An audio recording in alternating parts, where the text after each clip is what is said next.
welcome to episode 990 of the Player One podcast for Tuesday, November 18th, 2025. I'm your host, Chris Johnston, and with me as always from Canada, Mr. Greg Seward. Yellow. How's it going there, sir? Pretty good. Yeah? Busy. Yeah, why not? Just a little busy. Playing lots of video games, though, somehow, so... Oh, well, that's good. Yeah. That's good. We could talk about them on this video game podcast. We should do that. I mean, we're here. Why not? What else are we going to do? I know. It looks like from the outline that all of us have been playing one particular game all the way to the end. Oh, did you finish up which patch? Dispatch. Yeah, that's the one. Yeah, that's the one. Yeah, that's the one. Yeah. I finished it. Good. As did both of you. Mm-hmm. It's true. Yeah. We should That's talk about that later. Yeah, that's going to be most of what you've been playing, I'm sure.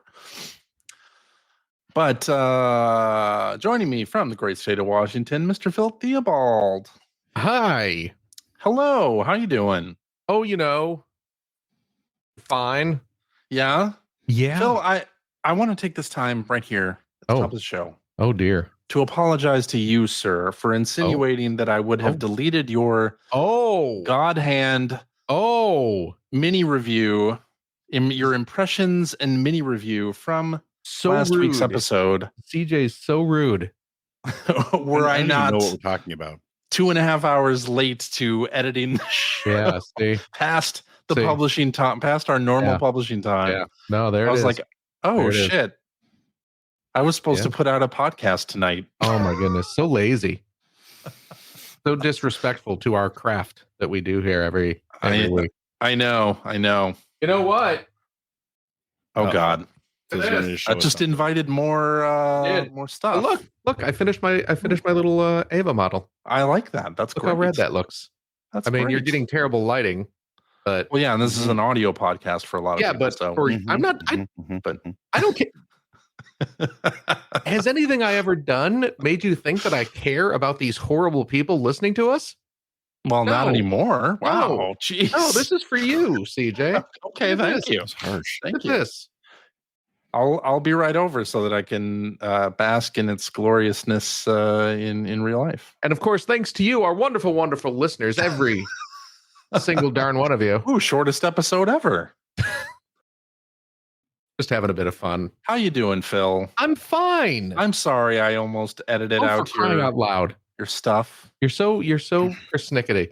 He's only saying this, folks, by the way, so I don't insult Lumines Arise, the hot new puzzle game available now for a multitude of systems. PlayStation 5 and Steam. Did that come out? Yes, it It did. did. It did. I gave you a code. Yeah, I know. I played it. Somebody's ungrateful. No. I played it. I put in that code and I played it. Good. And I have things I have a thing to say about it, CJ. I'm ready to hear it. I'm ready to hear your... I don't know if you want to save it for what we have been playing. Just remember, CJ will have certain things to say about another game franchise depending on how your conversation goes. That's true. Well, I mean, our game of the year list is, shaping up here. Mm-hmm. I will say this. Other certain game franchises may not need CJ's endorsement. Well, that's true. That is also... I don't know. Very No, true. I don't think that is true. I think you need to back that train up there because I think Phil's overstating his importance just a tiny bit. What? I'm not saying we're saying my importance. My goodness. I think you're intimating that the game that CJ's company released somehow requires your endorsement.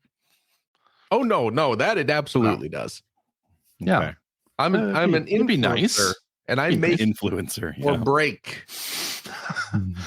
Whole franchises are made or broken Yeah. by Phil's impressions of them. Guess what, folks? Yeah. Y'all should keep playing Fortnite. Let's, Holy crap. We'll check in a It's week. like Groundhog Day. Now it's going to be popular for another 2 years. We'll check in. We'll see how Fortnite's doing next week. I bet it'll be doing great. I think so. Okay. Do you want to hear what I have to say about Lumines? Yes. Okay. Now? I don't know. It's not actually about the game. It's not about the It's not about the game, which It's about me as a person and my contribution to it. It is 1,000% about that. Yeah. It is 1,000% about that. Walked right into that. Lumines, beautiful game.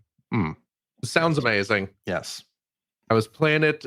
Dana was sitting on the couch crocheting, and she was telling me how wonderful just the vibes were, the music. She was like, "Oh, I'm just having a good time, just chilling out, watching you play this." I know, right? It's great. It's great. Yeah. 10 out of 10. You can stop now. Well, no, you know what? I think you're selling it short. Okay. I think we're looking at a good 13, 14 out of 10. Oh, shit. Oh, it's perfect. Yeah. No, that makes, it makes sense. Here's my thing.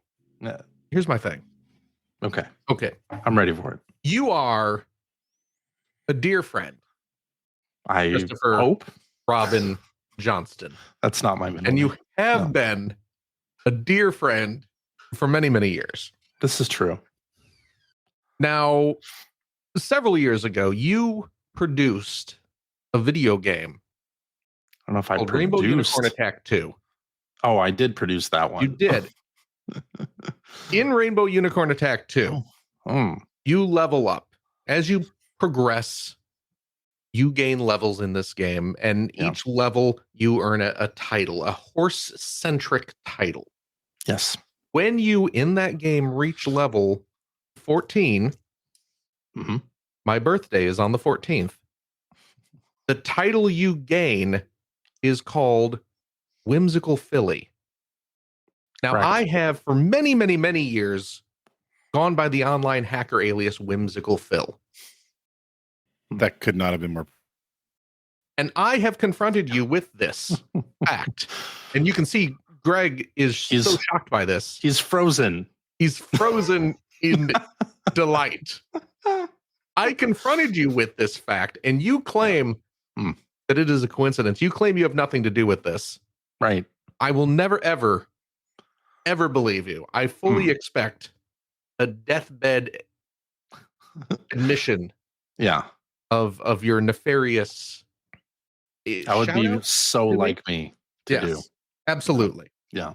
Now, and see, Greg's left. Yeah. He's so disgusted at your deception. Now, I was playing Lumines Arise, available now on PS5 and Steam. Yes. And well worth the price. $39.99 MSRP. A bargain at twice the price, I would say. If you want to pay twice, you could buy it on PS5 and Steam. That's called the old double dip. And it helps out CJ. It does. So I was playing this game, and in this game, you can earn titles for your multiplayer card. I don't know what the term is. Yeah, it's like your nameplate. It's like your Lumi, your in-game avatar. Yes, because you have your little in-game avatar. You can unlock items to decorate, to enhance your avatar. Pardon the pun. You see what I did there, CJ? I did. This is why I'm a marketing writer by trade. So you can earn these titles, and the titles are made up of 2 words. You get to pick them from a list. That's correct. Like an adjective and a noun. Yeah. And I was going through the list of all the different words that you can unlock as you progress. There's a lot. There is a ton of them. A ton of them. Yeah. And you get it's kind of like a gotcha mechanic. Yeah. You're spending, so that it randomizes what everyone has. Exactly. Yes. So you don't see the exact same things on every player. You earn points. You earn Luma points. Just pawn. They're called pawn. They're called pawn. Pawn? Pawn? Yeah. Okay. So you earn your pawn, and then you spend your pawn to get these randomized titles or avatar enhancements. Yes. There's another one. One of the words that you can get is indeed whimsical. That's true. One of the other words you can get is philosopher. And I was thinking, that was me. I can admit to this. My tile could say my little nameplate could say Whimsical Phil. Yeah. Whimsical Philosopher. Yeah. That's true. It could. And I was like, CJ did this for me. Yes. Because I can admit to you exclusively on this podcast. Yes. You heard it here, folks. It's done. Yeah. You heard it here. Yeah. CJ can't stop thinking about me. Whether it's his Apparently personal not. life, his private life. How can I appease Phil? Yeah. Is what CJ's thinking. Put him in the game. Any Put game me- I'm working on. Exactly. Yeah. Exactly. I will have you know, CJ. You did provide a code to me for the PS5. Did. Yes. I will have you know that I did purchase with my own hard-earned dollars the deluxe. The digital deluxe upgrade. I purchased the digital deluxe upgrade. Yeah. So I could get the little Astrobot. Good. Hey, it worked. Among other avatars, of course. But yes, you know your boy. I do, and it worked. Yeah, all that effort. And see, this is why Dave the Diver is also in this digital deluxe version of the Steam edition because of Phil. Yeah. No. Because he knew. He knew. Okay, so there we go. I just wanted to confront you about Whimsical Philosopher. And that's it. And the game's fine. The game's fine. It's game's fine. whatever. It's fine. It's fine. We'll talk about the game later. Oh, I'm sure we will. Okay. But that's it. Now you can start. Now the show may begin. We can start the real show. Right. Okay. Please go. Well, now last week, probably the biggest announcement came from Valve, the company that you share an office building with. That's true. And turns out they're making a whole lot of hardware that they're going to release in early 2026. Yeah, they are making 3 pieces of hardware. Yeah. They're making they're doing Steam machines. Okay. Steam Frame, which is a standalone VR headset, and a new Steam controller, which is what they went into first in their little reveal video, probably because it's the thing that people would care about the least of those 3 things, I suppose. But I think it's got some interesting options. I think it's an interesting controller in general, but so we can talk about these things. There's no prices associated with any of these things, so we don't know what the price is for any of these, just that they're coming in early 2026. Are they going to be all released on the same day? We have no idea. Just that they are in process of making these things a reality. All of these things have been rumored for, forever. And but here now they are. They are real. So did you guys see the announcements? So what do you think about the announcements therein? Should we talk about the controller first? Should we talk about got more Steam machines than Robert Fulton? Am I right? I don't know what you're talking about. Don't get that. No. Jesus Christ, read a book. Oh my The controller seems nice as like a Steam Deck kind of cut in half and the screen taken out. It's got the touch pads. It's going to have the haptic feedback using the touch pads. It has capacitive analog sticks, which apparently there's like a gyro pointer that you can use for mouse games. And if you like take your thumbs off of the sticks, it switches to the gyro mode. And if you put them back on, it turns that off, which I think is kind of cool. Okay. It's got a little recharge dongle thing that's magnetic. Then they kind of showed that just like snapping right in and recharging it. You can play for 35, 40 hours on one charge, which is pretty neat. So yeah, I kind of like the controller. I'm into it. Okay. Yeah. Greg seems less than impressed. I don't know. It's a controller. It's a controller. Yeah. So you can play Balatro. It's funny. Balatra's on the screen right now.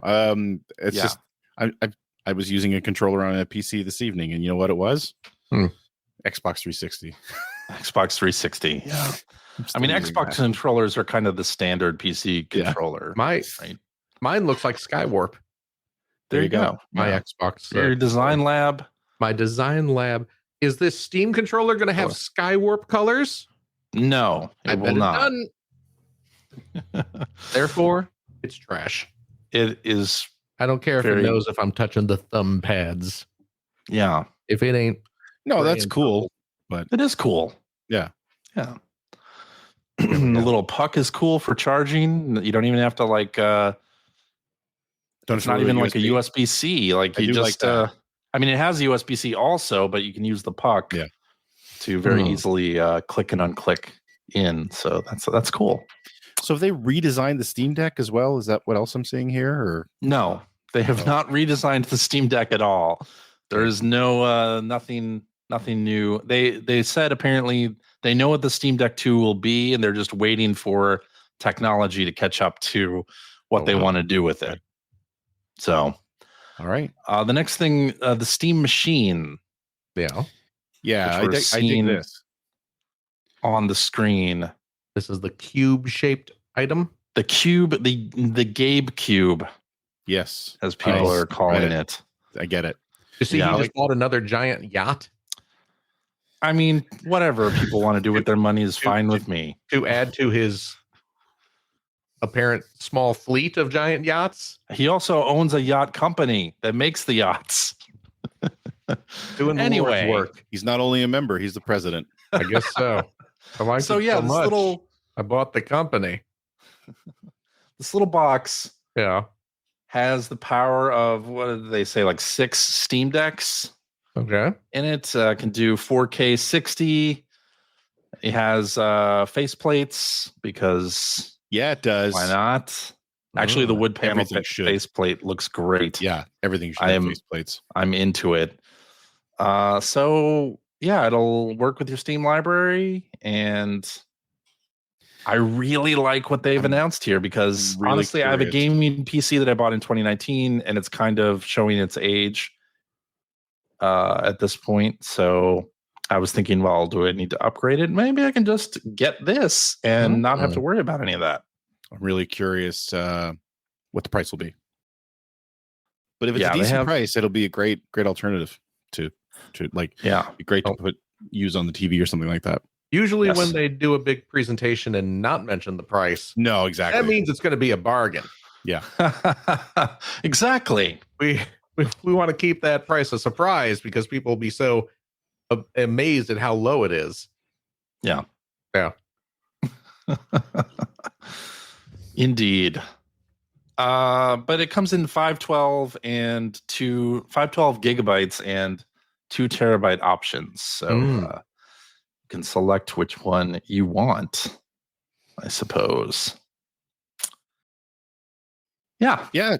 Cool stuff. I'm not a PC gamer at all. So I like the console like quality of the Steam Deck. I do have a Steam Deck dock, so I use it on the TV. That's what I use as well if I want to do anything like that. And I wouldn't mind having a slightly more capable thing hooked up to the television in place of the Steam Deck on the dock. I mean, it works perfectly fine, but it would be nice to have a dedicated thing as well.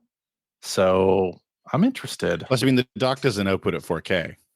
No, it does not. So yeah, if that's a thing that you want, you're not going to get it. That's true. And I'm thinking this is probably a good replacement for my Xbox Series X. I don't understand. What do you mean? In terms of inputs on my TV, like if I'm looking towards the future and which platform am I going to purchase games on, there's one platform I'm definitely not going to purchase any more games for. Wow. It's Xbox. Oh my goodness. Probably. I say probably. So mean. Yeah. I don't know for sure, but Sea of Thieves is on PS5. I'm good. The other Microsoft stuff comes day and date to Steam, you know. I mean, it's on Steam. You can just play it on your. I could also just play. What's the actual name for this thing? The Steam machine? Steam Machine. Steam Machine. Okay. Steam Machine. Okay. And it's got a little LED thing on the front that you can, I guess, customize any way you want. Make it look like Kit. Exactly. Or Cylon. Yes. Yeah. Can do all of those things. Excellent. Yeah, very excited about it. And then the final hardware that they announced is the Steam Frame, which is their long-awaited VR headset. It is a standalone VR headset. You can install games on it and play them directly off the Steam Frame, or you can stream them from your PC or the Steam Machine. Oh, that's pretty good. The controllers have all of the buttons that a console controller has, so you can play any of your Steam library in like a big picture mode as well. Okay. I wonder if people really do that. That was a big thing that they kind of showed off in this video, is like people playing games on a very large screen instead of just VR games. Ah, yes. Which, on the Quest, that was the whole thing with the Xbox streaming to the Quest. And you can just use it as like a huge big screen. And that's what they're doing with this. Okay. But I'm curious, though, do people do that? Like, because, that's been a feature for PSVR as well. And true. I just found that do people do it? Yeah. I mean, I personally tried it like 3 times. I tried it with Xbox games on the Quest once. Yeah. It kind of felt like more trouble than it's worth, right? Well, that's what I'm saying. Yeah. Right. It's like, I mean, I guess there would be use cases for it, like the same as like the PlayStation Portal. There are use cases for that like 1 in 3 of us actually have. But yes, so I'm just curious, though. I would be curious to know like what percentage of people regularly use that feature, because it just seems like one of those things that's like it's just ticking a box. Yeah. Yep, it does this. Okay. I mean, on PSVR 2, I don't do it because the wire and the controller doesn't have, or the VR controllers don't have all of the buttons from a regular controller. So, that's part of it. All right. Yeah. Good talk. Cool. Yeah. Are you going to get one? I'm kind of interested in all 3 of these things. I got to say, I'm interested. In part because I have been playing more on Steam with the Steam Deck, and I think I would play even more if I had a more dedicated console that could run 4K games. I might do that. I would be interested, but I have a feeling the price is going to scare me. Yeah, I think the price of the 2 terabyte model will scare you off, definitely. But the 512, I don't know. I mean. One of the things with the Steam Deck is when that got introduced, it was what, $399 for the base model? Yeah, like a steal nowadays. So I'm kind of curious where they'll price all of these things at, but I'm interested. Yeah, I have added them to my wish list. We'll see what happens. CJ's buying them.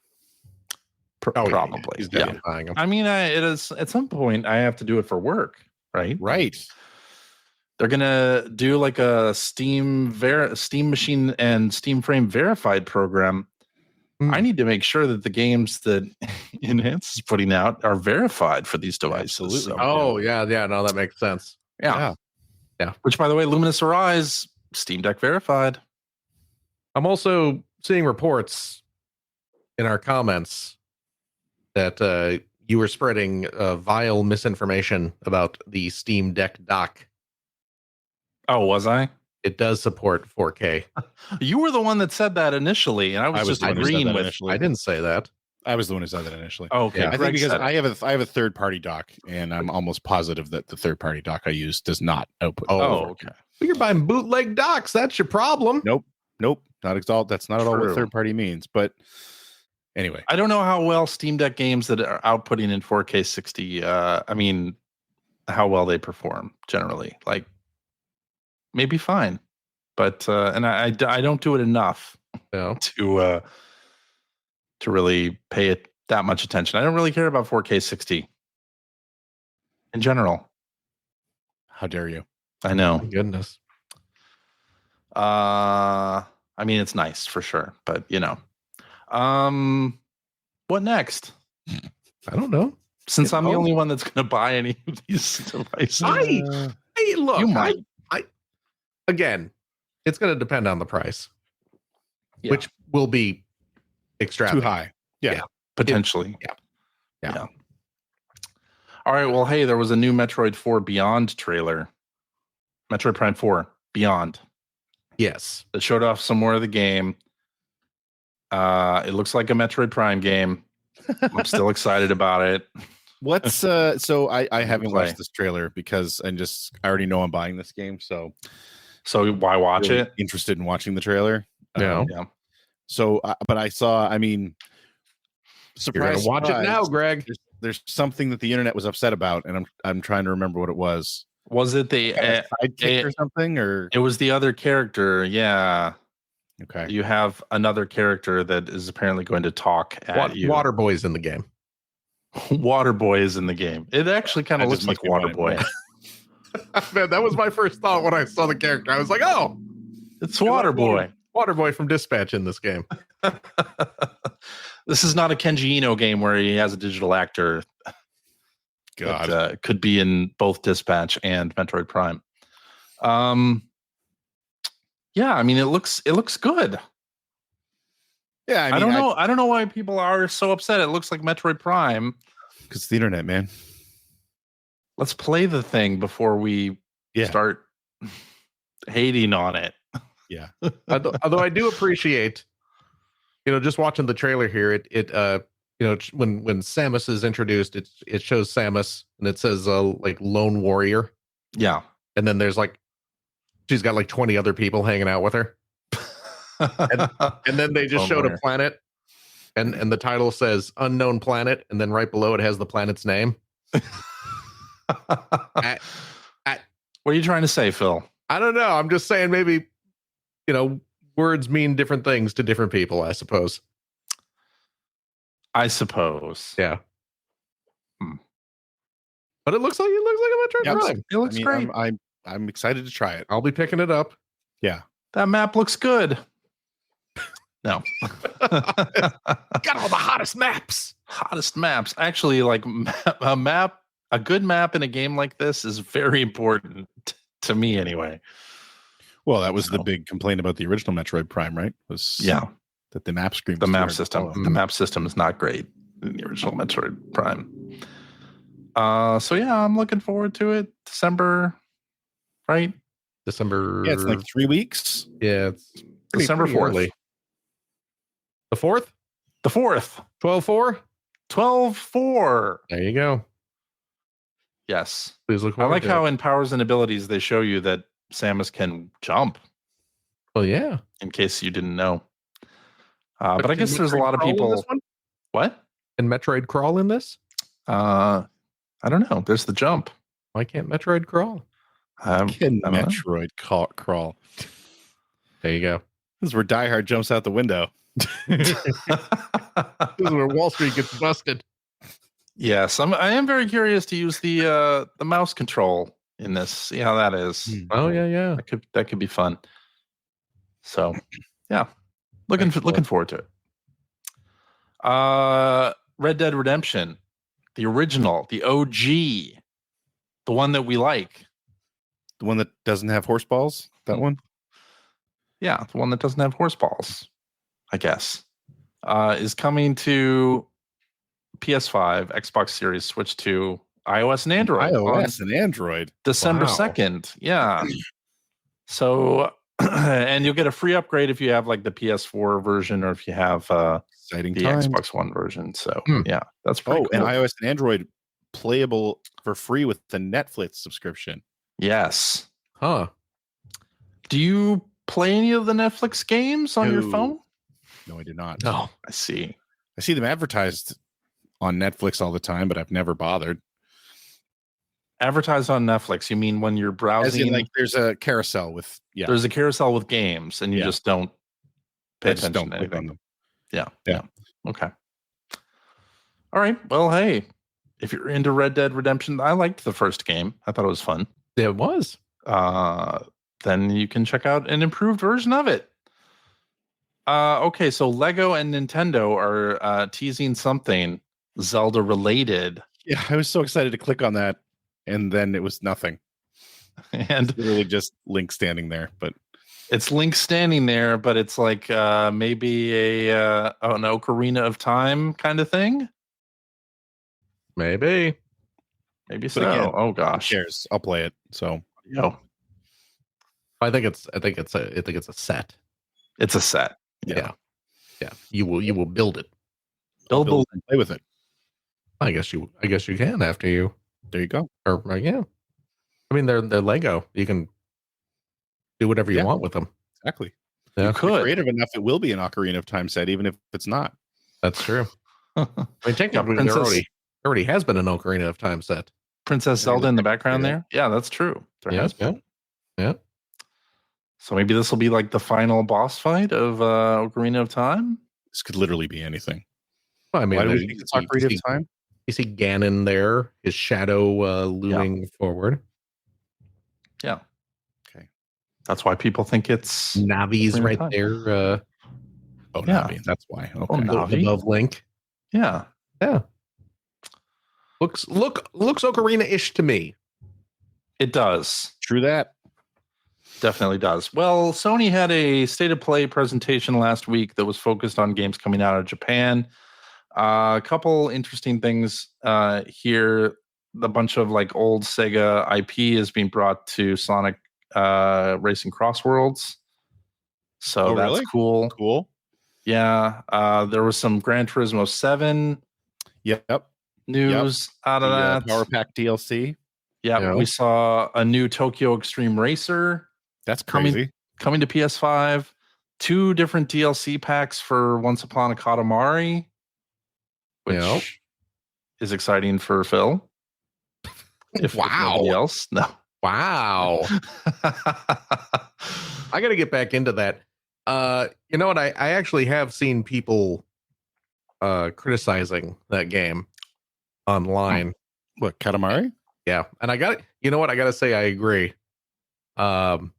And it's actually partially why I've I don't want to say bounced off Katamari, but certainly it ended up on the back burner. I think people are getting bored with the king of all cosmos yapping all the time.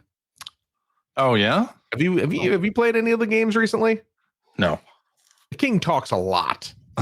A lot. I see. And every time he talks, the game just stops and a giant speech bubble pops up in the middle of the screen, and you're listening to all this. So you can't even play while he's talking. Yeah. I mean, I think you might be able to, but he's covering up a big chunk of the middle of the screen, so you're not going to see anything, and you got to kind of sit there and tap it to get through the speech. Maybe they'll offer a patch that fixes that. I think they just got to learn to shut the king up. Like that was, him being all chatty and overly verbose was cute in like the first couple games. Yeah, but now they're like leaning too hard into it, and it's not funny. It's not clever.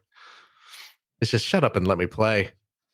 Okay, so I can understand that. We'll see.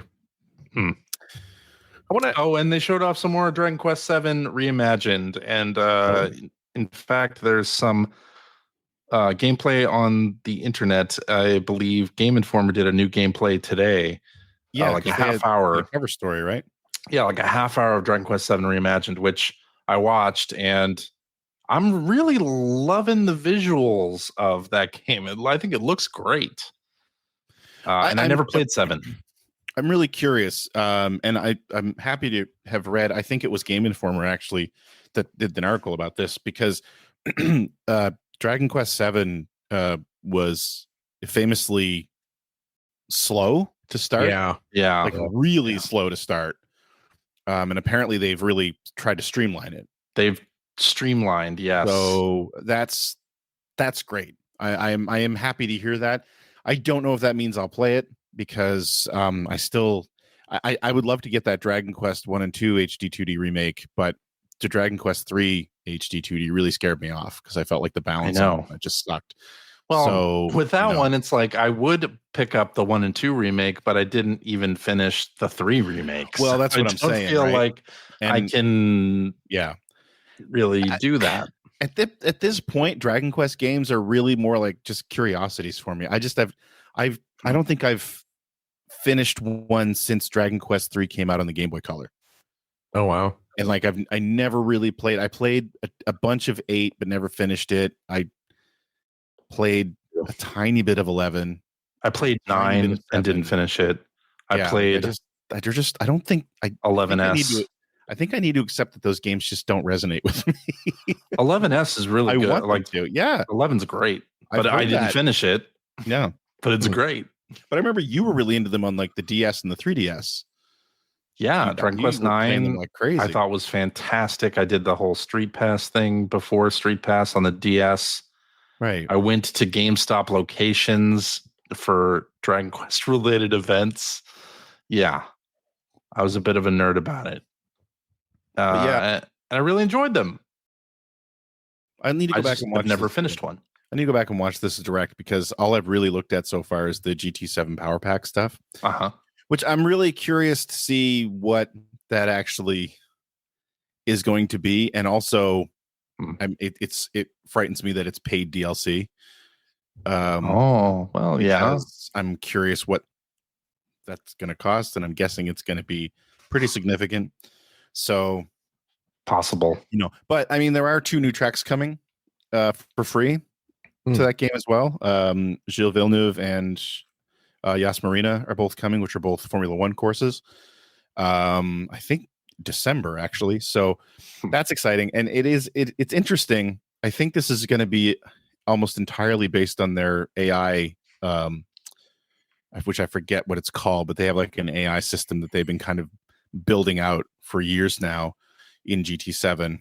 And it can give you a pretty good challenge.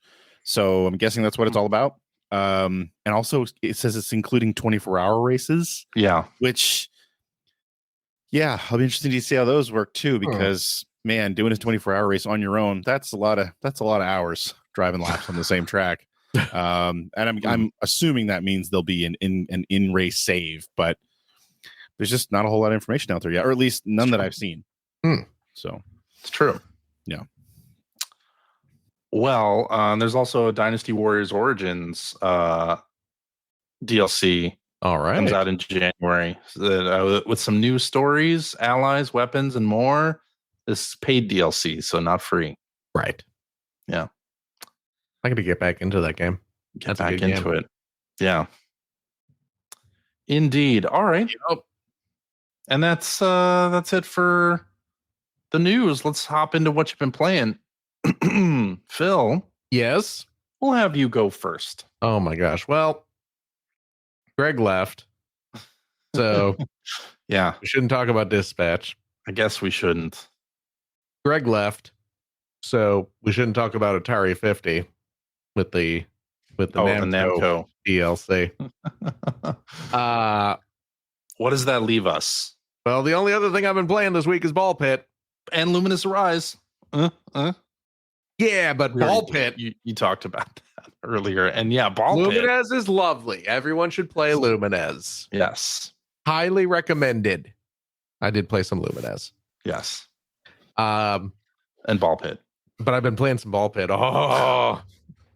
I really enjoy Ball Pit. I'm getting a little further in Ball Pit. I'm unlocked inside just right before the show.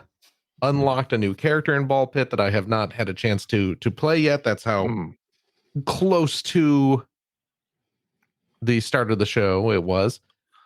Here's how much I've been getting into Ball Pit. Lately. Been neglecting your hygiene and family. My what? And who? Wow. No. I'm enjoying Ball Pit so much. I actually started paying attention to the little town building. Oh no. Because the way I've been dealing with this and to quickly summarize, in between levels, you have a little blank area that you can spend your gold on to expand it, and you purchase buildings and fields and forests that get harvested for goods that are used to upgrade your abilities and things like that. And I have been doing the tactic of just any buildings, I just shove them into the back of the playfield, and all the harvestable squares get put up front. Yep. And you're describing exactly how I've been doing it too.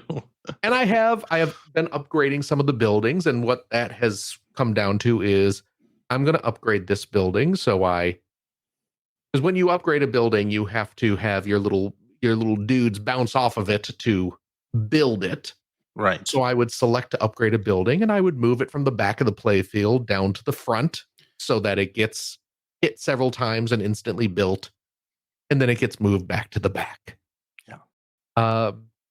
But today I started actually looking at some of those buildings and seeing what they do and what some of their effects are. And there's some of the buildings are the quote unquote homes for the characters that you unlock. And there is also a building. See, Greg cares so little about this, he's left the call again. There is a building that you can get, and you may actually already have it, CJ. That if you have other characters' homes in the vicinity of this building, it boosts the amount of experience that they gain as you play through the levels. Very nice. So I was like, well, you know what? I'm going to do that. I'm going to plop that kind of stat raising building in the center and put all the homes around it. And then, of course, some of the homes are like, oh, well, if you have fields that are adjacent to this building, they will, you'll earn more grain or whatever it is. So I was like, oh, well, I guess I'll move some of my fields around this build, So I'm actually starting to be a little mindful where I'm placing stuff. That's cool. And I'm going to be earning more, buildable XP and grain goods. Yeah. So cool. That's what's happening. I'm enjoying the game so much. I'm actually starting to care about the town design. Crazy.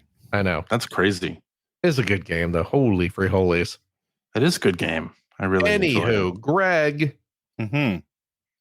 Now that you're here, I see you also have been playing some classic Namco games on Atari 50 through their new Pac-Man and Beyond DLC. Yeah. What do you think about that? I have not gone through any of the history stuff yet. Really? I haven't had time to sit down and just kind of go through that stuff. But I did play a few of the games. Right. I really enjoyed it. Yeah. I mean, I kind of expected it to be this, and it was. It's pretty much the Todd Fry show. Which nothing wrong with that. But I mean, so for anyone who doesn't know, Todd Fry is the Atari developer who wrote Pac-Man for the 2600, as well as for the 8-bit computers, I think. Okay.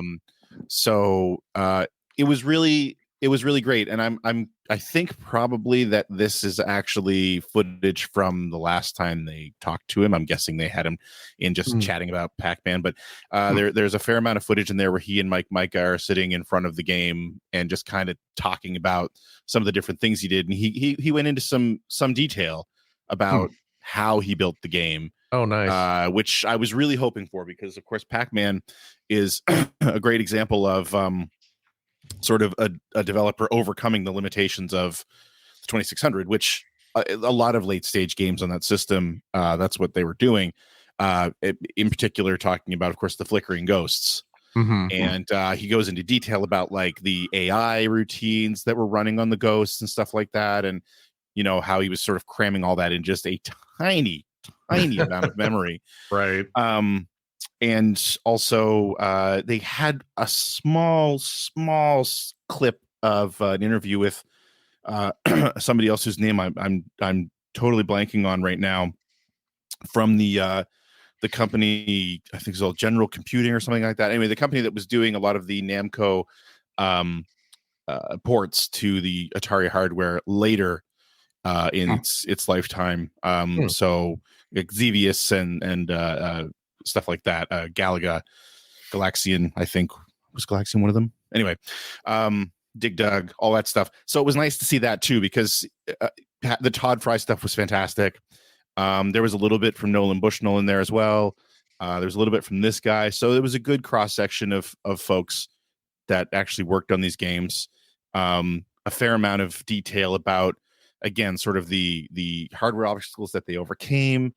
There was some interesting insight there about how Home Pong was actually like Nolan Bushnell was talking about this, how Home Pong was like not successful in Japan at all. Well, because the way he put it, like the homes were so small that you didn't tend to have a big group of people coming over to play multiplayer games. And he actually said that he called out Breakout. So that's what Breakout was actually like a big hit for them over there instead. Single player game. So, which I think bears out when you look how Taito basically cribbed Breakout for its own series and stuff like that. So anyway, yeah, I was really happy with it. Really good stuff. Lots of games in there, including like the Atari 800 version of Pac-Man, which was quite good. Yeah. You know, the arcade versions of Dig Dug, and the way that the reason they did that too is because Atari actually distributed Dig Dug in North America in arcades, and I think Galaga as well. Anyway, yeah, I was really happy with it. It's good stuff. Yeah, cool. Yeah.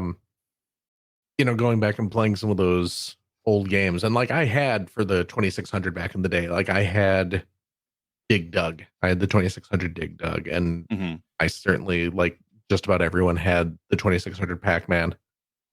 And playing it again for the first time in a very long time, it's not a good game. It's obviously not a good game. It's certainly not a good port. So are you saying that Dig Dug itself is not a good game? Or you just I'm talking about Pac-Man.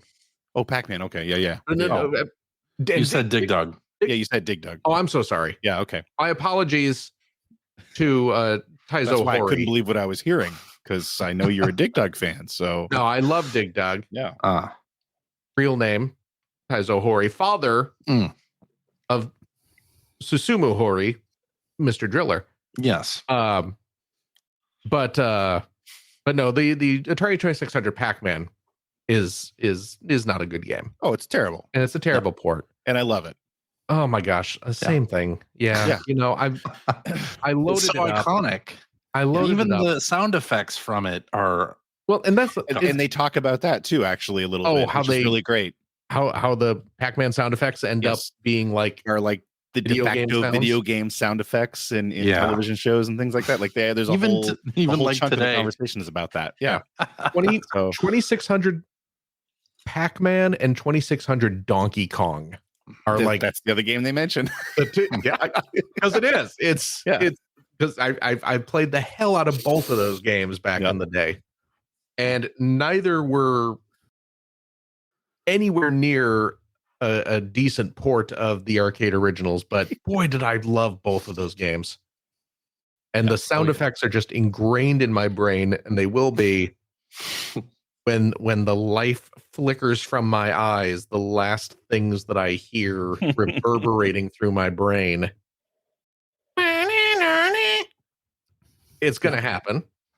Yep. And I just, it was wonderful playing that terrible game again. That I do, despite all reasons why I shouldn't, just adore it.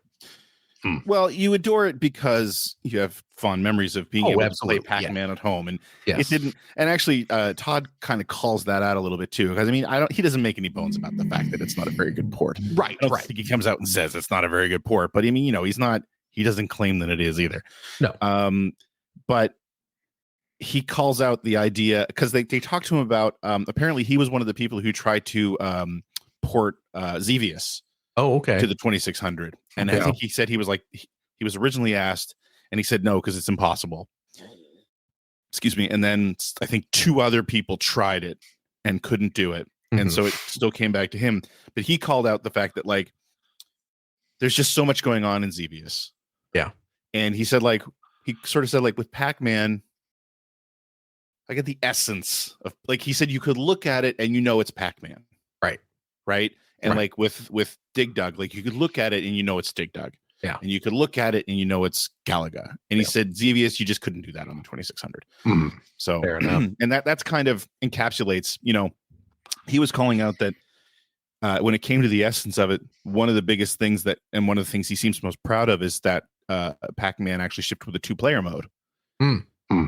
Which he and Mike talk about at length, because he said, you know, he felt that was a very important element to the game, rather than having people just sort of trade off the controller after they'd used up all their lives, you know, because in the arcade you could play 2-player Pac-Man and you just alternate turns, and that's not a very simple thing to do on a 2600 cartridge, right? To be able to save that data. And so anyway, pretty fascinating stuff. I was really really glad to see it. I mean, I called this out the last couple of times we talked about Atari 50 is, you know, I mean, Todd is 69 or 70 years old now. Yeah, all these guys are getting up in their 60s and 70s. Nolan Bushnell's even older than that. So anytime they can get them in front of a camera talking about this stuff is important. Yeah, and it's great to see more of it. Absolutely. Yes. I actually do have back when I was for the brief time when I was working at Digital Eclipse back in the day, Todd Fry was working there. He was Oh really? Yeah. He an interesting dude, it seems. He was working on some sort of project. He was not, you know, on any of my teams, so I didn't interact with him too much other than just occasionally passing by and saying hi and having, you know, brief conversations with him. I did. He was gracious enough. I brought in a box copy of 2600 Pac-Man, and he signed it for me, which was really nice. That's awesome. I think what did he wrote $1 million worth of flicker is how he signed it, just because I think he got paid like $1 million. Ended up just because of royalties and such. Despite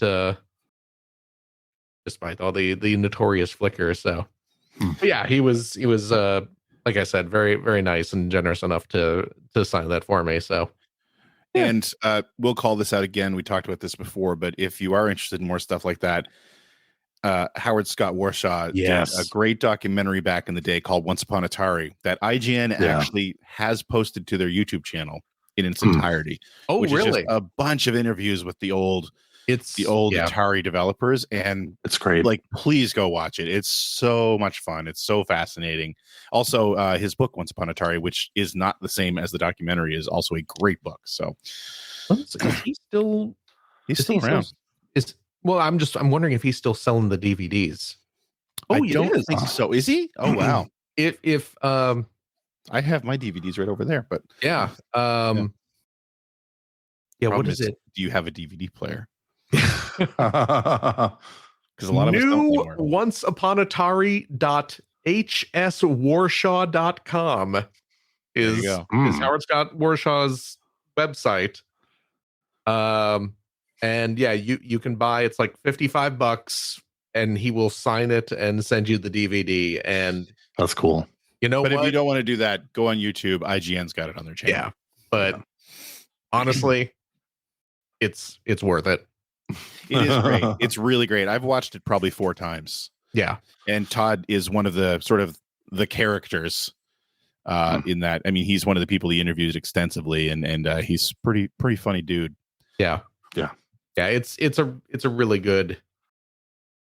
Or is it only $30? Oh, okay. But it's it's definitely worth owning if you are like really into this kind of thing. But yeah, obviously you can just watch it on YouTube if you're not looking to spend the money. But yeah, it's definitely worth a watch. regardless. Yeah. But yeah, other than that, I've just been playing Dispatch, and we should probably wait until after. We should do that at the end. Super spoilery. Yeah, we can do that with that. So, CJ, yes, let's get into our ad segment. Okay. Exactly.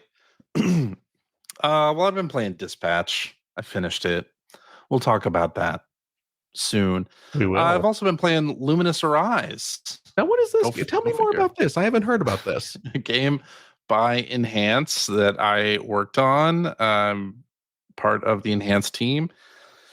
And yeah, it was great to release a game. Like, always like nervous when releasing a game, always like, especially before reviews drop, it's like, what are people going to think about it? Are they going to like it as much as I do? Or are they going to notice some of the small touches that are in the game? Like, always a question, always an anxiety ridden time when you launch a game.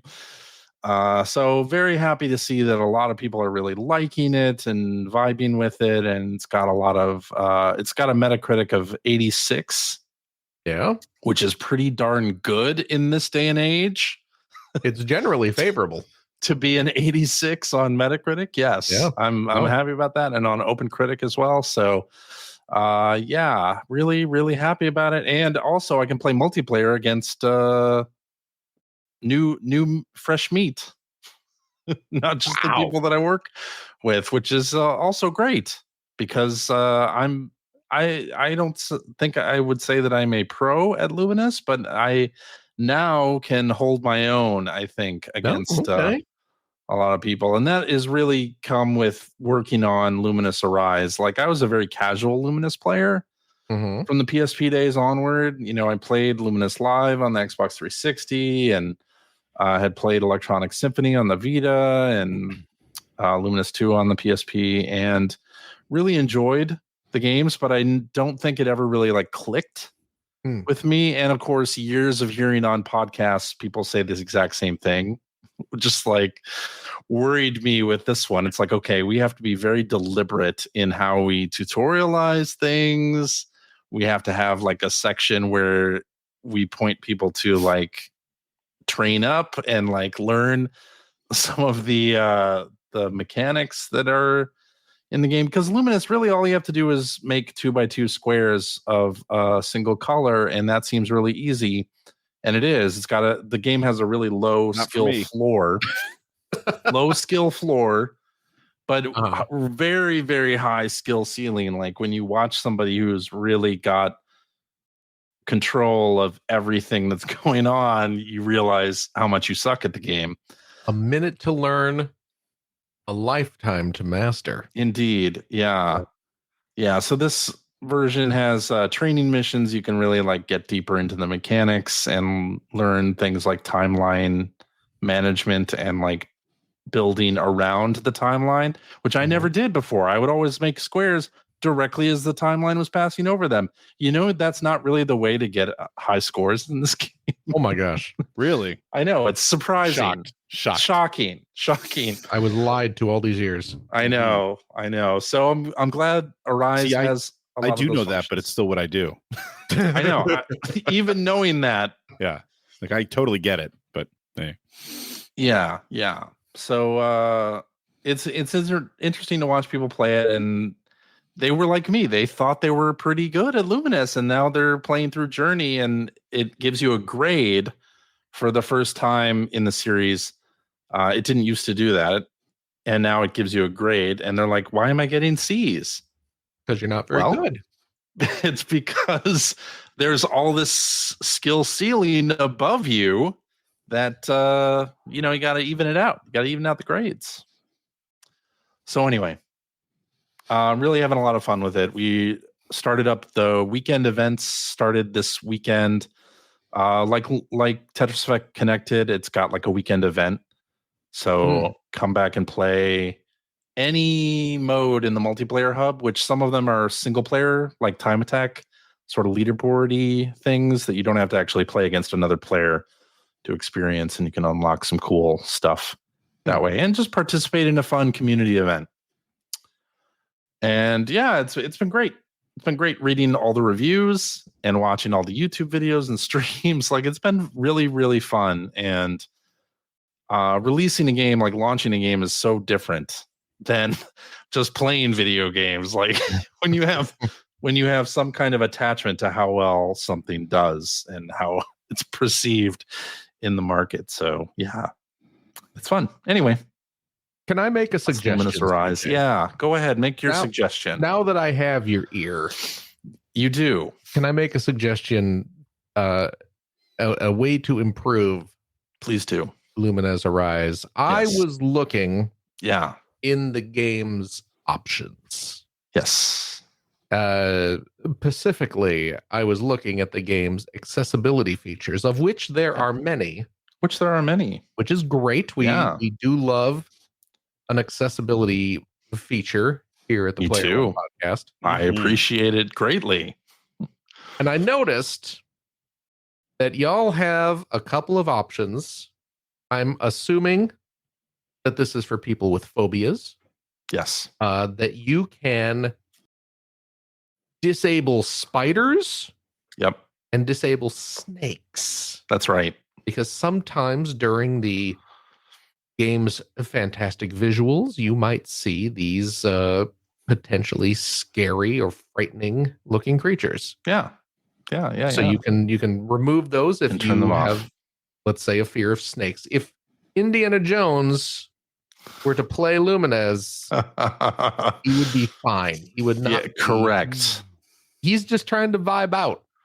He doesn't need snakes showing up, freaking him out. Yeah.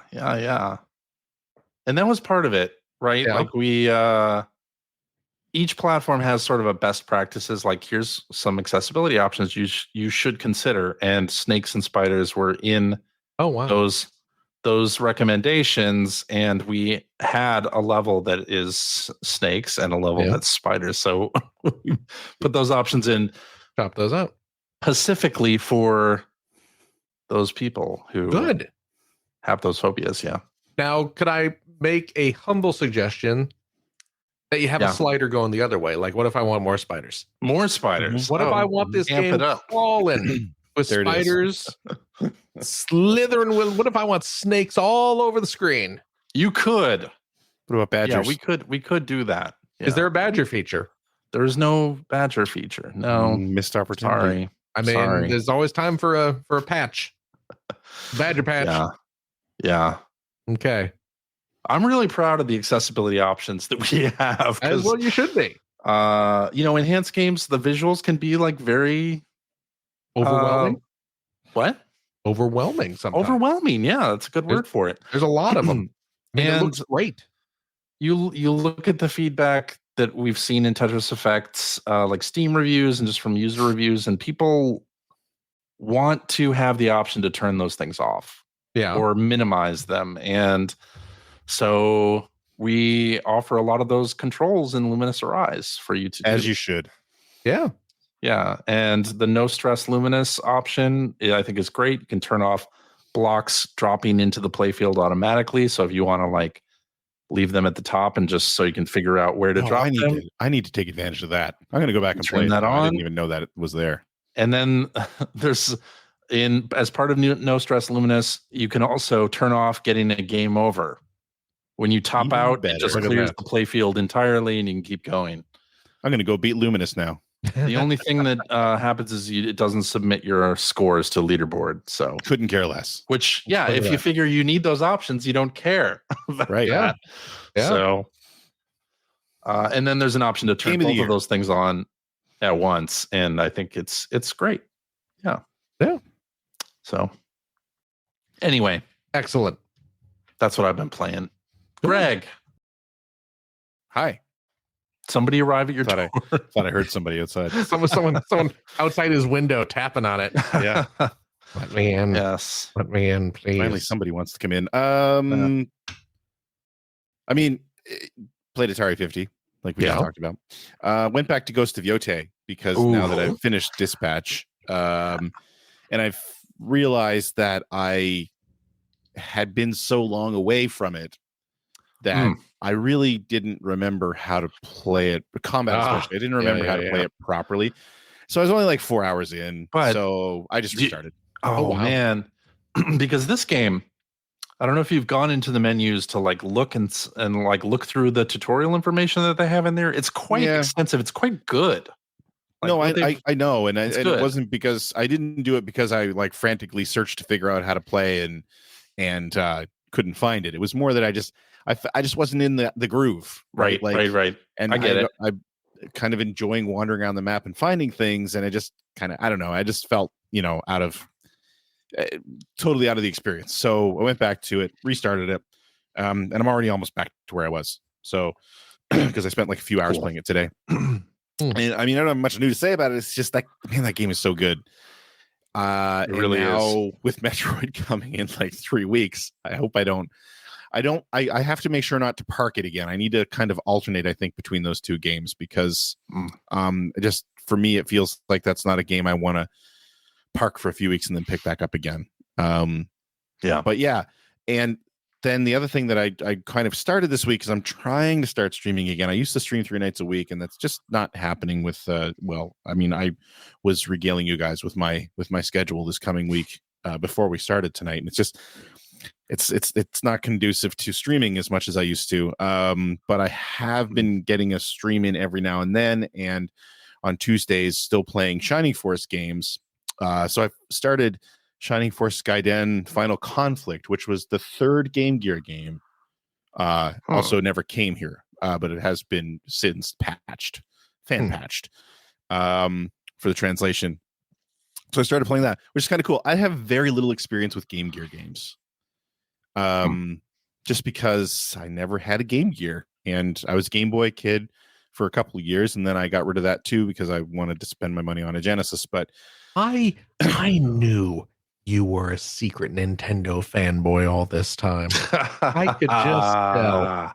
Yeah. Notorious. Yeah. Nintendo fanboy, according to my YouTube comments. But yeah, it's pretty good. I mean, I only played it for like an hour and a half so far. But it's pretty neat to see like basically a demade version of Shining Force, right down to like Master System versions of the sort of pretty iconic tunes if you're into the Shining games.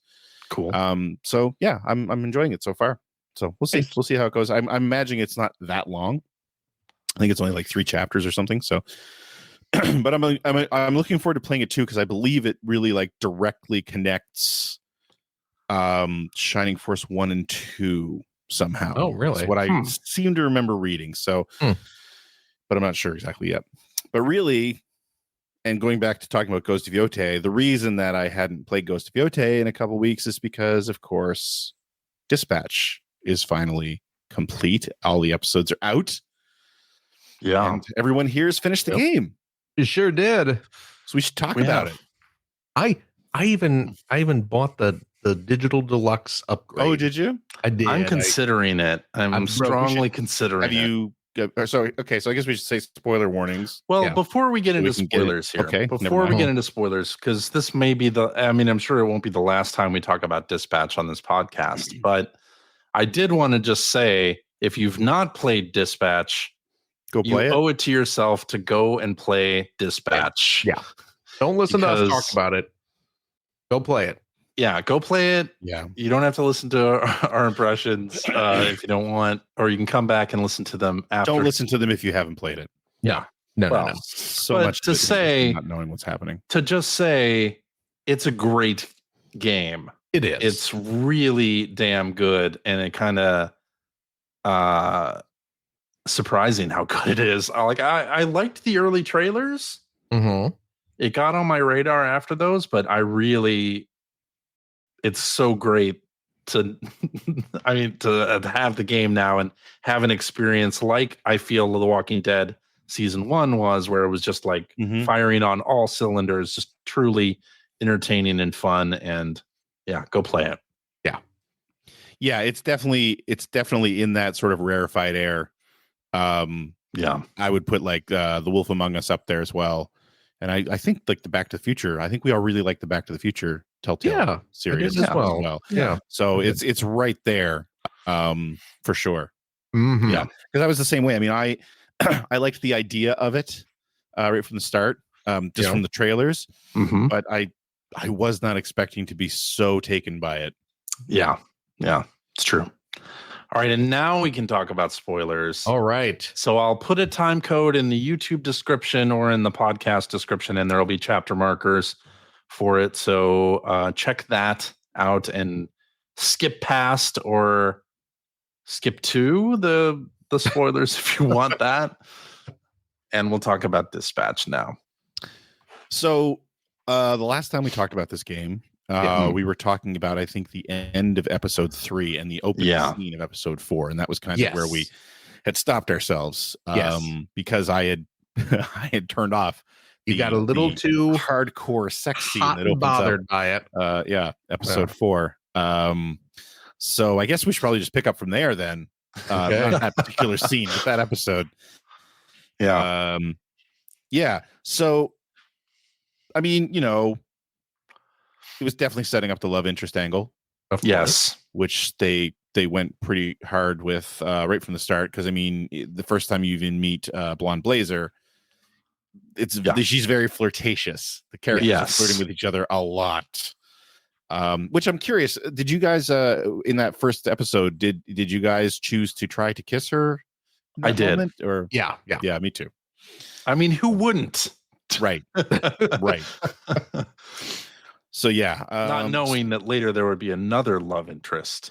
Right. So I guess that begs the question then, which path did you guys choose to go down between Invisigal and Invisigal? Come on. And no, I was definitive Blonde Blazer all the way. Really? Same. I did not even entertain any sort of affections from Invisigal. I don't. Bonkers. Game wise, bonkers. Yeah. No, I was really all Blonde Blazer, especially when she revealed her real identity. I was like, this just makes it me want to romance her even more. Totally in love with her when she did. Yeah, same here. So so you stayed. So from what you said, that you stayed faithful the whole way through. I did, which apparently, if you do not go on a date with Blonde Blazer, you wouldn't have even seen her secret identity or her original identity until the end of the game. Yeah. So Phil, is that what happened with you? Really? Yep. Okay. Because we met Mandy that episode, I think. That episode. Yeah. Because I went straight to Invisigal. I mean, 100%. I don't blame you. Invisigal is great. Invisigal is great. The game and the game wants you. The natural game flow is pushing you towards Invisigal. This is true. I see. I don't know if I agree with that. Oh, it absolutely is. It's one of the reasons why I actually really liked the way it was written, because I think that the natural game flow right from the opening episode pushes you towards Blonde Blazer, although she does rebuff your advances if you happen to make them. Right. But I mean, she remains very flirtatious. Right. Even after that. That's true. And then again, Invisigal really throws herself at you. But what I really liked about it, because I find in a lot of games where you have like this either or love interest story, they're never very satisfying, because especially if they're characters you like have affection for because of the way they're written. I think back to I know this is an old game, but like Wing Commander 3 did this, right? Where there's like a love interest set up in there where you choose between two characters who are good characters, but like the way that works is that if you make that decision, then the other one just disappears. They don't speak to you again, right? Which sucks. And I feel like that's more common than not. Whereas I liked the way going through this with sort of pursuing Blonde Blazer, with Invisigal throwing herself at you, I still felt like I really had a lot of affection for Invisigal, and I wanted to support her, and you know what I mean? The game let me do that without accepting her advances. Correct. Romantically. I really appreciated that aspect of it for sure. And that it was going for, the majority of the episodes is like I felt like I kind of had to pick a side on that. Yeah. And I was like, well, if I'm not going to do anything with Invisigal, I'm definitely all in on Blonde Blazer, and I'm happy with my choice. There's even that tipping point where she kisses you, even if you're going down the Blonde Blazer path, which I thought it was really interesting. Although I guess when they break down the number of people who decided to lean into that rather than pull away, a very small amount of people pulled away. I pulled away. Me too.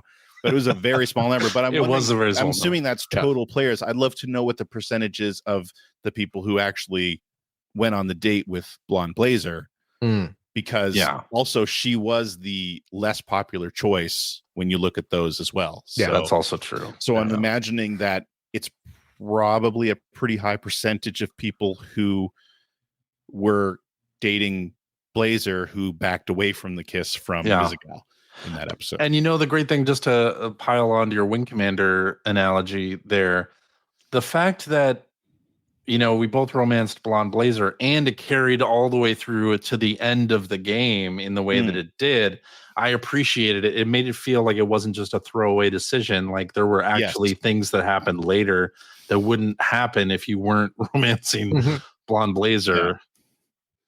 Yes, absolutely. Absolutely. And apparently options that you, with Invisigal anyway, apparently there are options that you don't get if you didn't romance her as well. Really? Like what?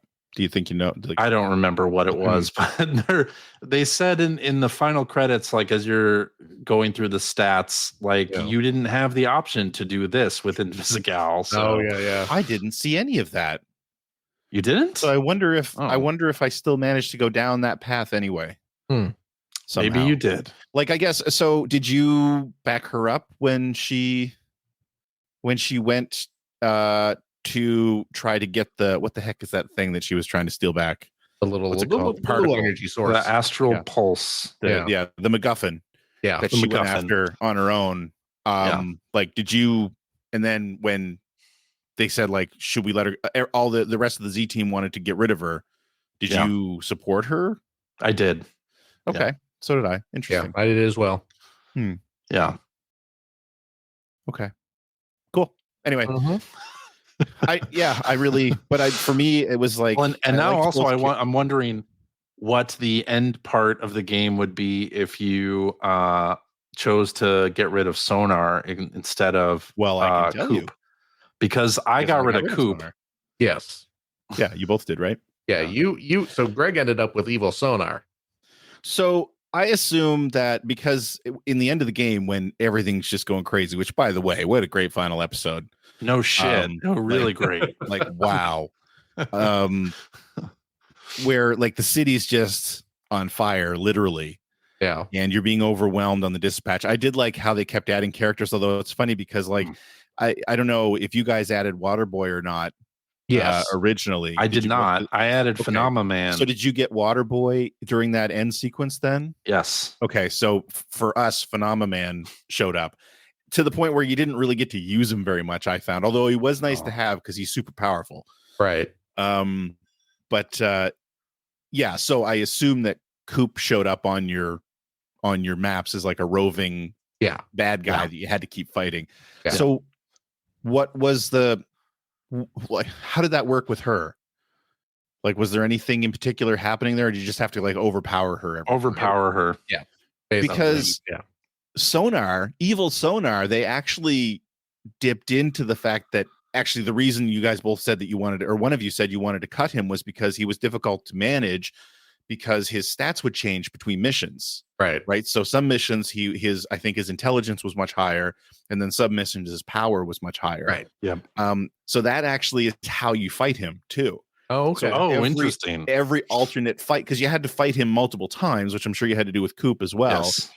And every alternate fight, you had to play to different strengths. Right. Because if he was like the big man back character, then you needed to send some really strong superheroes. But if he was like just the dude with the bat head, You know, it's a more human form. It was a higher intelligence and charisma, I believe it was, that you had to play to. So I kind of love that they did that. Yeah. Because that was his character. So, yeah. Can we talk about the villain bar? Because I love the villain bar. The villain bar scenes were great. So good. Oh, yeah. Especially episode 7 or 8 in the supervillain bar. I was not expecting to see what happened. I was not expecting that either. When the bartender got murdered, I jumped. Yeah. Like I jumped also. Oh my God. Yeah. Did not expect that. And then it's very slowly occurred to me who was sitting at the bar next to me. Yeah. But I love also the bar fight that happens in there with the rest of the team. Like that whole scene was just like excellent. I just love fucking great. Also, let's just talk about the way that they set this up. So the fight happens, and it kind of fast forwards you right to them getting tacos at 2 a.m.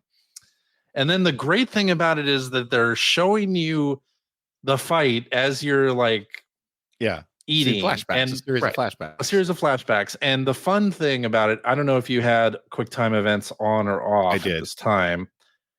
And you have to do the controller motion and little thing, and it viscerally feels when it goes into the flashback, like holy shit, like everything kind of hits harder because it's making you do these controller motions alongside it. I thought it was great.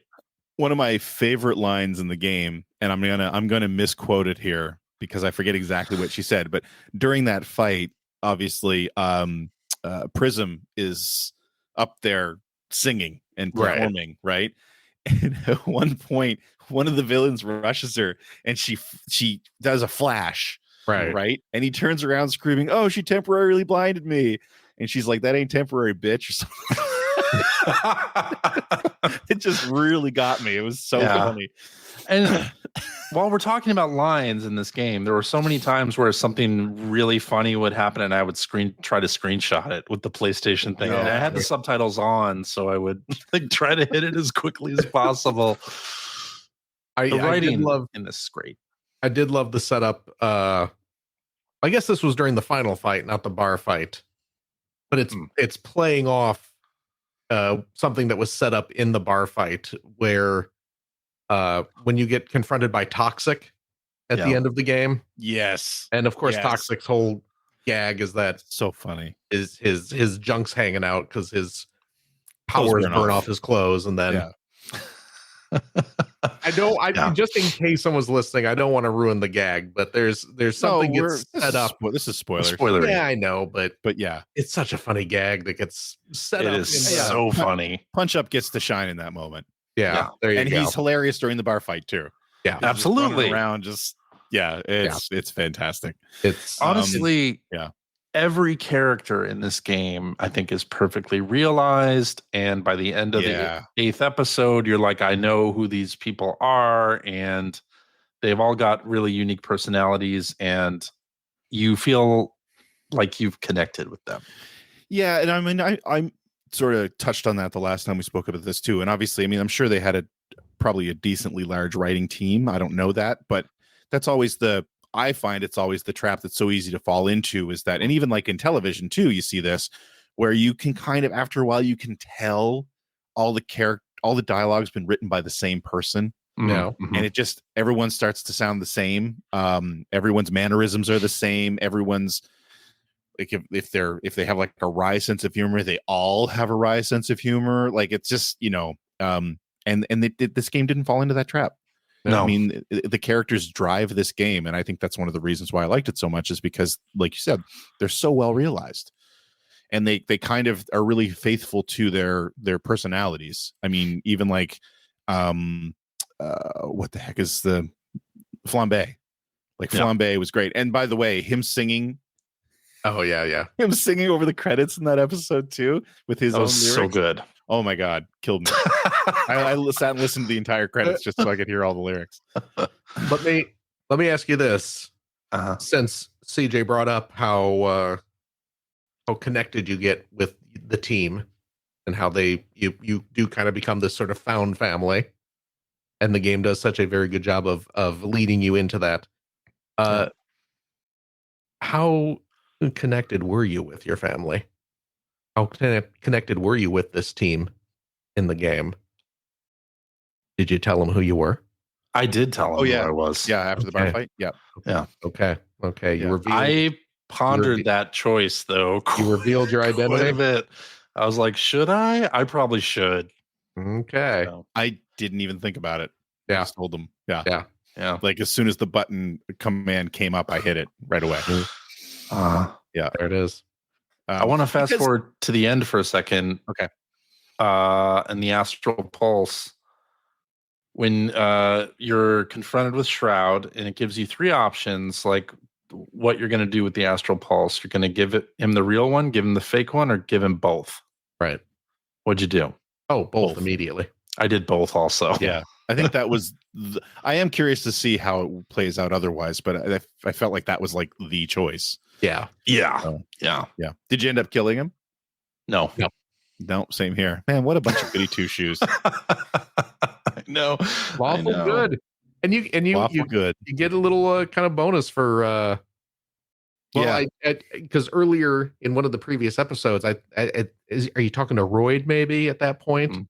Where you basically yes, what's going to happen when you finally confront Shroud? Yes. No, it's I think you're talking to. No, that is one of the things. Like you're talking. No, to I know, Royd, but I don't think you're talking to Royd. It's oh my god, what's the other character's name?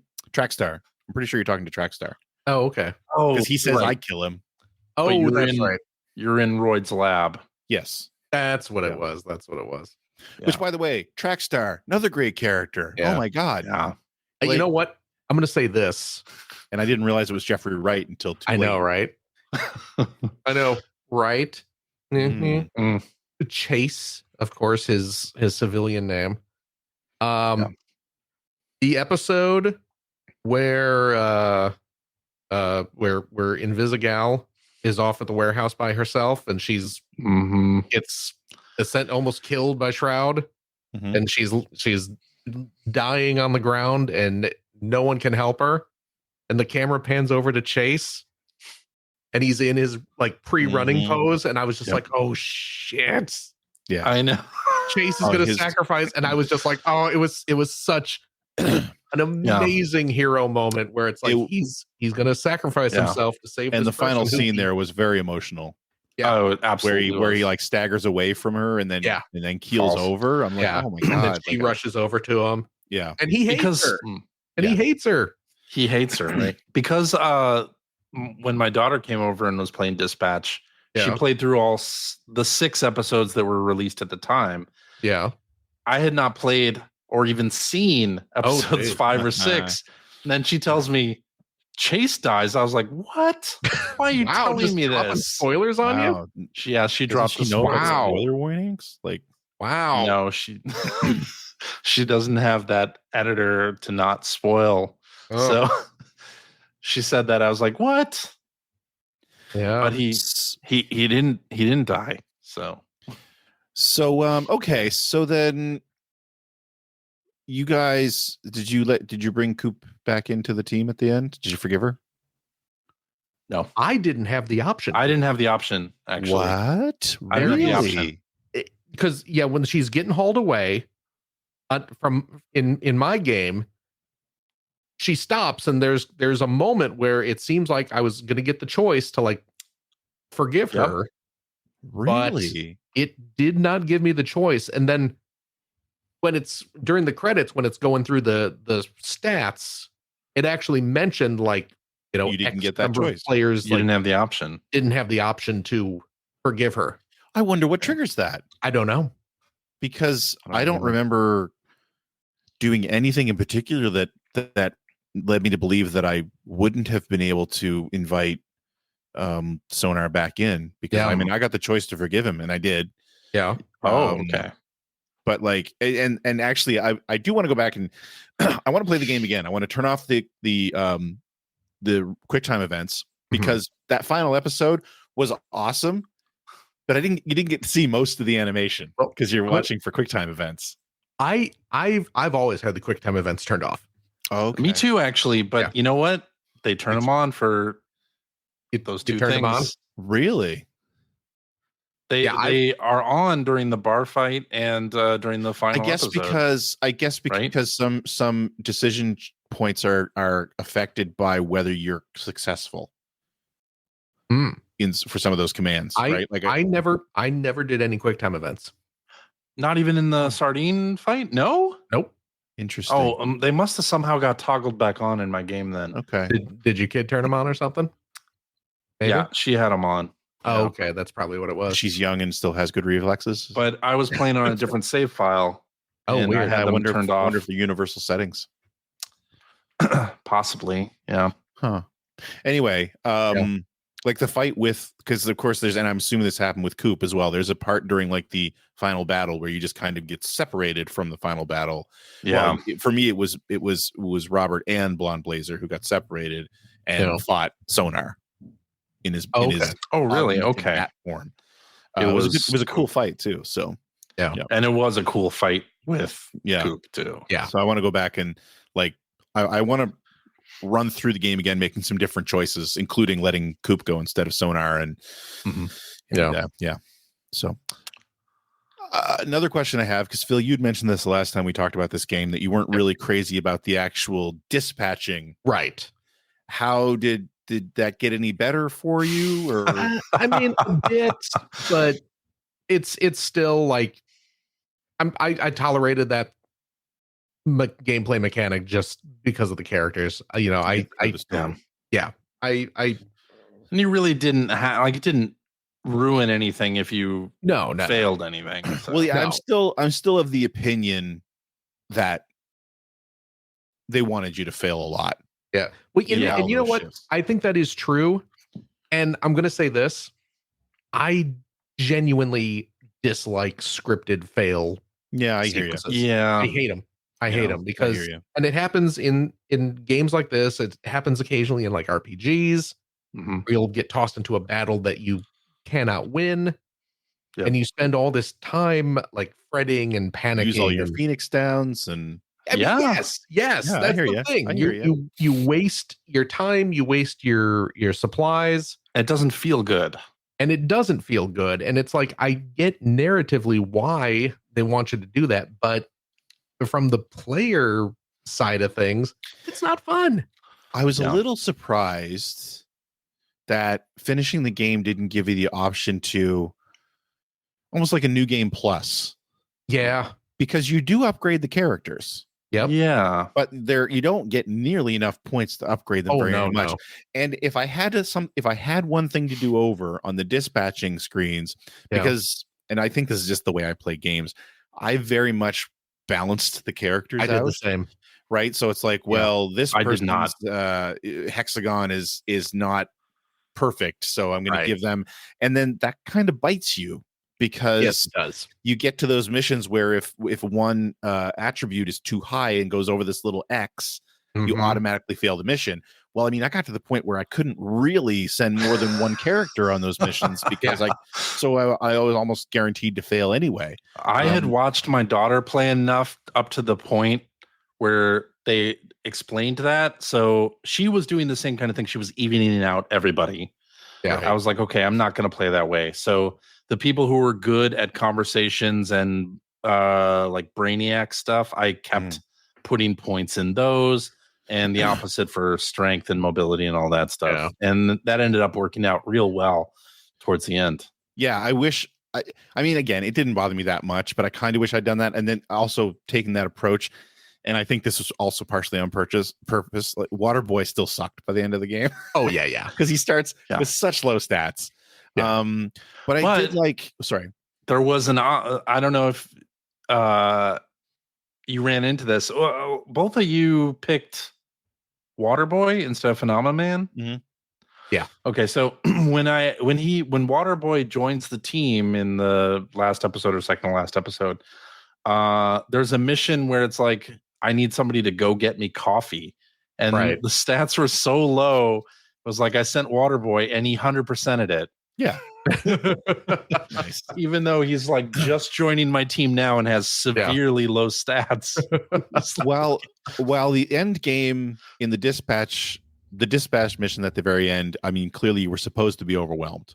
Right. And I did skip a couple. There were a couple missions. Like there was actually one mission that popped up and I forget exactly what it was. It was some mundane task. It was like some like influencer or something saying like, oh, I need you to bring me some food or right. And the person was even like, I know the city's on fire, but I'm still paying you guys. Yeah. Right. And it's like, well, I'm not doing that mission.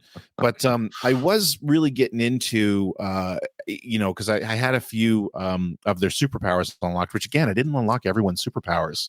Right. Yeah, me neither. But I had a few where it was like if you sent Golem on a multi-person mission, he would fill out all the slots if you sent him by himself. Then was I think Prism had an ability where if you sent two people, or if you sent more than one person, and she was the second person, and there's still an empty slot next to her, she would clone basically the abilities of that other person, like stuff like that. And I think Malevola had an ability where if you sent her on a mission with someone who'd been injured, she would heal them.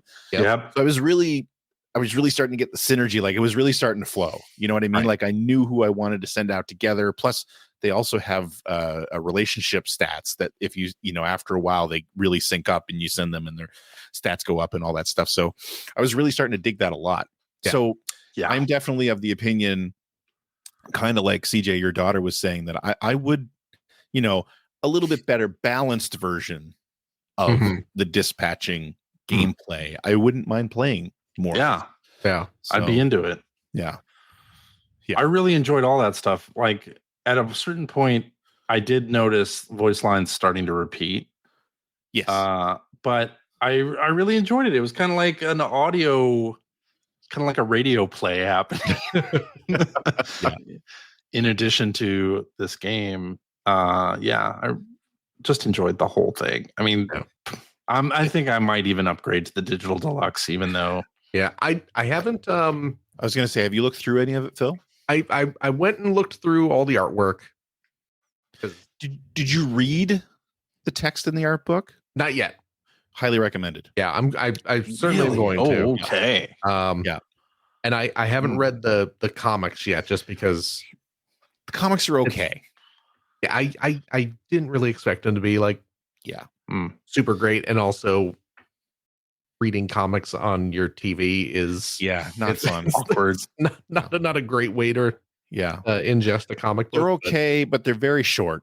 Okay, and they're all just sort of prequels, right?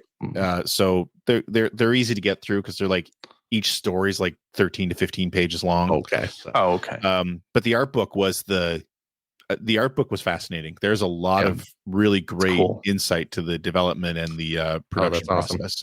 Well, there's a Jason Schreier story about the making of Dispatch. Yes, I have to go read that. Apparently, there was a possibility that this thing wasn't going to get made at all. I mean, that kind of happens with a lot of games, but this wasn't going to get funded. And, this is Ad Hoc Studios' first game, right? Like, I'm hoping they do a season 2. There's a reference somewhere because the comic books all come with bios of the various artists mainly, and there's a reference in one of those bios that somebody is currently working on Ad Hoc's other game. So I mean, they're clearly working on something. So working on something else, but what I hope it is, though, like after the Walking Dead season 1 took off and was so popular, they did like a standalone episode that wasn't really very good. I don't know if you remember that. Like 400 days or whatever. Like they did something that wasn't good. Right. I hope they just take their time, do a full sequel. I don't want to play like an extra mission, although that'd be fun. I'd be okay if they don't do a sequel to this, to be honest. I'm also fine with that if they decide they just don't want to do a sequel to it, because I think it's perfect as it is. Yeah. I kind of look back at The Walking Dead when they did multiple seasons of that I didn't like. Right. Like that was diminishing returns. Diminishing returns. And Yeah. So this could be that type of situation. I think this is already like up there for me in terms of where, like, I think this bests The Walking Dead for me, like season one. Yeah, same. But I mean, yeah, I guess just to sort of put a bow on this, I just going back and sort of reviewing what the story was, I still just can't get over how they struck such a perfect balance with these characters and with the scenes. I mean, there are some genuinely heartwarming scenes here. Yeah. Even when they follow something crazy like the bar fight, that like hyper violent stuff. Yeah. But like just genuinely heartwarming moments. So like the house party was awesome. The housewarming party where they all brought different. Oh yeah. Yes, it's so funny. That was so funny. But it was just like such a nice scene, right? Yeah. And the interplay between the characters, and they did a great job of making it feel like the characters were starting to come together as this little dysfunctional family. Yeah, super happy with it, man. Super happy with it. Yeah, I did. Getting the digital deluxe upgrade with the comics, I was delighted to see that the cover art for the Waterboy comic was drawn by Dan Hipp, who was the art director on like Teen Titans Go. Yes, and he does his bio is in there.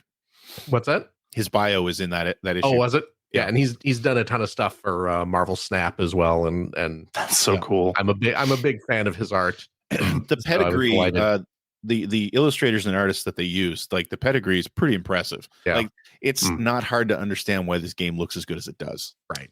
Yeah. Something kind of amusing. I know I've mentioned on here that we have been watching Invincible with Finn. He's been loving that, and we are on the final season of that show. We only have like I think 2 more episodes left, and actually I was playing through Dispatch with Dana. We're sitting playing it. We get through it, and like right after we finish it, and of course we both absolutely adored it. We finish it, and like right after we finish it, Finn comes down and he's like, "Hey, you guys want to watch an episode of Invincible?" Like, sure, why not? We're in this superhero Afterglow. Exactly. So let's sit down and watch one of these last few episodes of Invincible. And we start the episode up. And again, this is, 15 minutes after we finished playing Dispatch. We started up, and it's like the last like 2 or 3 episodes of the season 3 of Invincible. It introduces a new character into the show, and he becomes he's clearly a major character for these last few episodes. And I'm feeling very disoriented as I'm watching this, and because it starts off with this cold open introducing this new character and his family and setting up his role in the Invincible universe, and it's throwing me off, and I'm just like, boy, am I just have I just been playing too much Dispatch? The dude's voiced by Aaron Paul, and he's just doing his standard kind of. It's his voice. It's Robert's voice from the game, and it was very confusing, very disorienting for me for a few minutes, and I was like, this has to be Aaron Paul, right? I'm not just hearing Aaron Paul's voice coming out of adult superhero things at this point. I mean, the cast in this game is pretty impressive. Oh yeah, it's great. I mean, it's all the California voice actors that do Critical Role and stuff like that. Matt Mercer's in it. He's been Ganondorf in the last 2 Zelda games. Yeah, that's right. Travis Willingham has done like anime forever. Like if you go into any of their Wikipedia pages, like most of them have just this huge list of, like you said, anime and video game work. Laura Bailey, I mean, she's been in everything, and she's great. Yeah, who was of course Invisigal. Yes. Yeah. So Invisibitch. Yeah, man. This is definitely shot right up to the to a top contender for Game of the Year. It's up I there. know. It is way up there. Yeah. It's definitely up there. It's How so did that funny. happen? Like 6 weeks ago, I think I mentioned this. Like about 6 weeks ago, I was saying how I was going to have trouble finding 5 games to put on my top games of the year, and now I'm having trouble whittling it down. Like, there were so many good games this year. Yeah, so many, and we still have Metroid coming out. Hopefully, and there's still Metroid. I mean, and we're not even playing Silk Song and Hades 2 and all, like a lot of the other like a lot of stuff that's going to win the Game Awards. Yeah. Well, we'll see. The nominations happen tomorrow morning, and there's one game that I really hope is on there. Which one's that? Which one? Pokemon? It's Lumines Arise for PlayStation 5 and Steam. Available now. Optionally, you can play in VR if you have a compatible VR headset or a PS VR 2. Well, there's a 10% off discount on Steam right now for the first 2 weeks until the 25th of November. You can get Lumines Arise for 10% off. And I'd like to thank our other sponsor, Magic Spoon. Man, we should see if Magic Spoon wants to sponsor us. I don't want to eat their nasty ass cereal. I don't want to either, but I want their money. What about Blue Apron? Yeah. HelloFresh. HelloFresh. That'd be good. Yes. Factor 5. Factor Meals. Video game company. Factor Meals. I wouldn't mind Factor 5 sponsoring us either if they still existed, but yeah. All right, is that it? Are we done with We've finished. That's a show. Done with Dispatch. I think that might be a show. Spoilers have ended.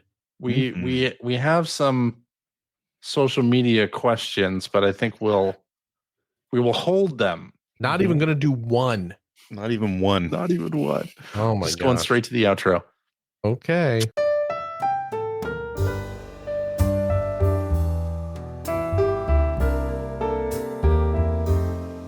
Alrighty, and that is our show for this week. Thank you very much for listening. If you have a question for us or would like to comment on something you heard, please direct that to @P1Podcast on your Blue Skies.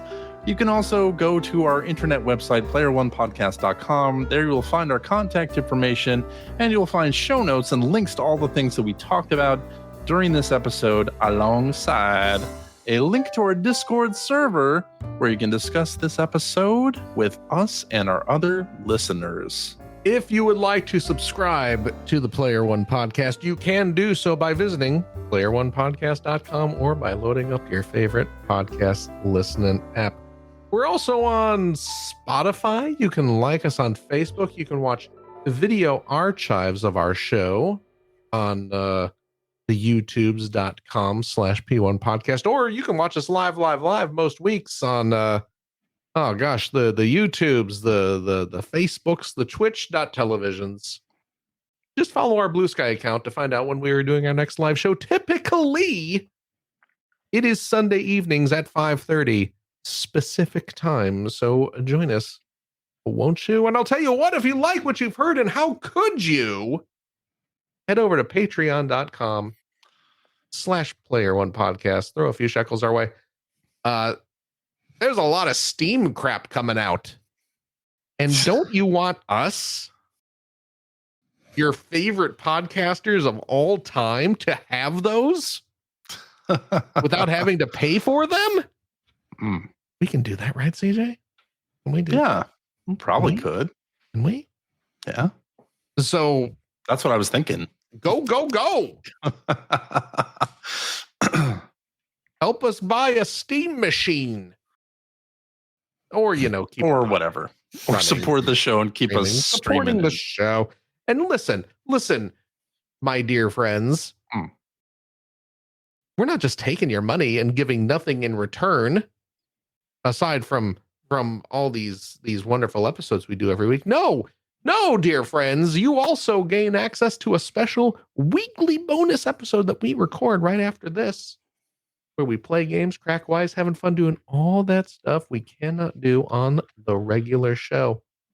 CJ. Yeah. Do we have a game to play this week? Phil, we do have a game. It is from our good friend Mike, who has sent us a 1980s memory lane, kind of stroll down Jeopardy way game. We're taking a stroll down Jeopardy way. That's right. Well, so we did the 80s sci-fi quiz, and now it's just general 80s stuff. So I'm an 80s kid. Me too. We're all 80s kids here. Yeah. Because we're old. Mm-hmm. True. So stay tuned for some Reaganomics and Challenger explosions, all your favorite things. Wow. Yeah. Coming in this quiz. Please look forward to it. I'll tell you what, if you have a couple bucks left over, why don't you go to patreon.com/Greg Seward to help support Greg's outstanding, and it is outstanding, web series about North America's favorite run-up, the Sega Genesis. Thank you, Phil. And if you are a supporter of the $3 variety, also cheap. I didn't actually get to say cheap, so. Oh. Well, go ahead and say it now. Cheap. Yeah, this is also cheap. There you go. You get early access to every video that I release, which, I've got to admit, it's been a little while, but I'm getting there. So please consider supporting the show, even in this time where I could probably be a little bit more active on the YouTube channel. There's lots of good stuff there. Go look it up. Go check it out. Go enjoy it. Hey, Greg. Yeah. Did you guys play that dispatch game? No. Sounds pretty woke. I mean, true. CJ, did you play it? I did. Yes. You did. Because I only play games that are. Oh no! Clearly, yeah. No, you don't have to. That is unstated. Phil, have you played it? I did. Satan, thank you. Let me tell you, that game is trash. Straight trash. What? That's garbage. I thought the devil would be into Malevola. Well, that's therein. Who wouldn't be? Take a bite of that. Denizen of hell. Take a bite of that. Wow, bite of that peach. Where's the romance option for Malevola? That's true. Where is it? Here I'm stuck with these gross. Oh, I'm a little blonde girl. Oh, I'm a little invisible. Garbage. Pure trash. How come I can't romance the devil lady? Yeah. Yeah. It's a bad game. Okay. Just had to say it. Okay. See you in hell, bitches! Wow! Whoa. Rude. Very rude. Not nice. No. I still like the game.